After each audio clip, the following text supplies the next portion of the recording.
देख लो, ये धागा काटने की मशीनें हैं। Double head double handle system machine, 2 लोग एक साथ काम कर सकते हैं। हाई ऑक्टेन ब्रांड है और डबल वैक्यूम है, डिजिटल सिस्टम है, ये आप देख सकते हो।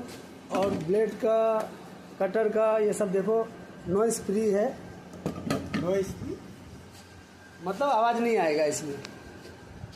और दोनों साइड है, आप देख सकते हो, इधर भी है उधर भी है। Double vacuum double handle system machine.